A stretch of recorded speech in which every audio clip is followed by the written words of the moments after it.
आज धार की कृषि उपज मंडी के व्यापारियों ने मंडी प्रशासन के तानाशाही भरे अतिक्रमण हटाने के नोटिस का पुरजोर विरोध कर मंडी प्रशासन के विरुद्ध नारेबाजी करते हुए सचिव से मुलाकात की। इस संबंध में व्यापारियों का कहना था कि जब व्यापारियों को किसी प्रकार की दिक्कत नहीं है आवागमन में, तो फिर इस प्रकार के तुगलक की फरमान का क्या औचित्य है। उन्होंने इसे अतिक्रमण न मानते हुए वैकल्पिक व्यवस्था माना।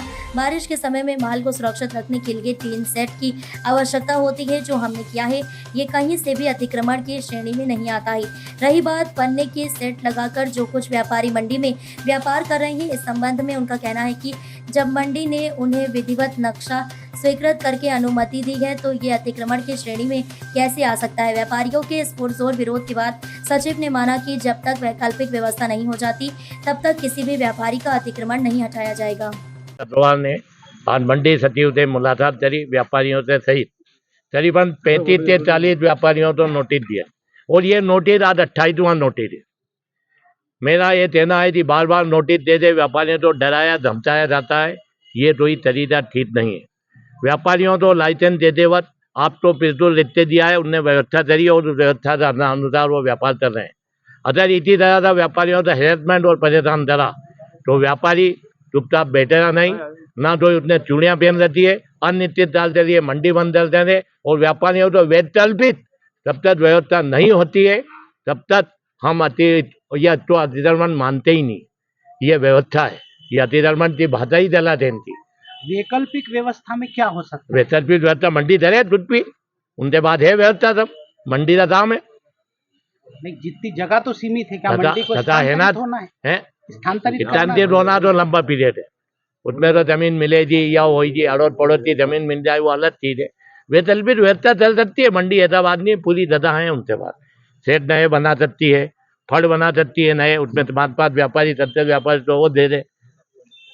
अब जैसे धारा 22 के अंतर्गत जो नोटिस दिया है कानूनन रूप से, आप क्या जवाब देंगे इसका? हमने जवाब दे दिया, हमने हमारा अतिक्रमण है ही नहीं ना। पहली बात तो हम तो माल इकट्ठा करते और भर देते, वैकल्पिक व्यवस्था हो जाएगी तो वो स्थान हटा देंगे। हम तो अतिक्रमण मानते ही था। आपका नाम बताएं। अनंत अग्रवाल, शुरू में ही बोल दिया मैंने।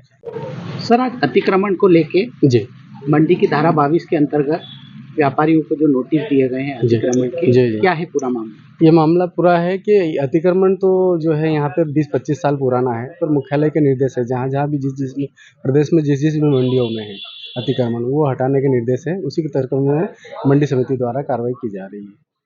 ये जो मंडी की दुकानें हैं, इनकी तो लीज भी खत्म हो गई है, तो लीज डेट को लेकर नोटिस क्यों नहीं दिया गया? लीज डेट एक्चुअल क्या है, वो लीज की कार्रवाई अलग है और ये अतिक्रमण वाली कार्रवाई अलग है।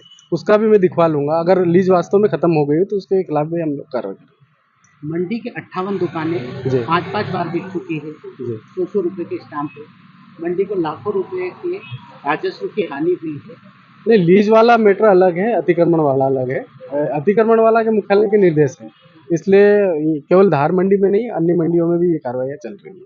सर, 75 दुकानें हैं और 350 लाइसेंस अलॉट कर दिए गए। जी, ऐसी अनियमितता क्यों हो रही है? नहीं, इसमें कोई अनियमितता नहीं है। मंडी का प्रांगण वर्तमान में बहुत छोटा है और इसका एक्सटेंशन करने की कार्रवाई भी शासन प्रशासन लेवल पे चल रही है। अगर ये प्रांगण विस्तारीकरण होगा तो निश्चित रूप से सारे व्यापारियों को गोदाम बना के दिए जाएंगे।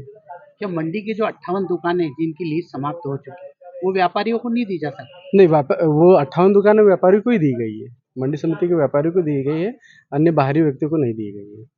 नहीं, उन लोगों ने तो बेच दी सर, 5-5 लोग बदल गए। नहीं, ये मेरी जानकारी में नहीं, इसको दिखवा लूंगा मैं। आपका नाम बता दीजिए। मनसाराम जमरे, मंडी सचिव। धामनोद समाचार की सभी वीडियोस पाने के लिए हमारे चैनल को भी सब्सक्राइब करें, साथ ही पास में बने हुए बेल आइकन पर प्रेस करो और नोटिफिकेशन पर क्लिक करें ताकि सभी वीडियोस के नोटिफिकेशन आप तक तुरंत पहुंच पाए। आप हमें फेसबुक पर भी फॉलो कर सकते हैं।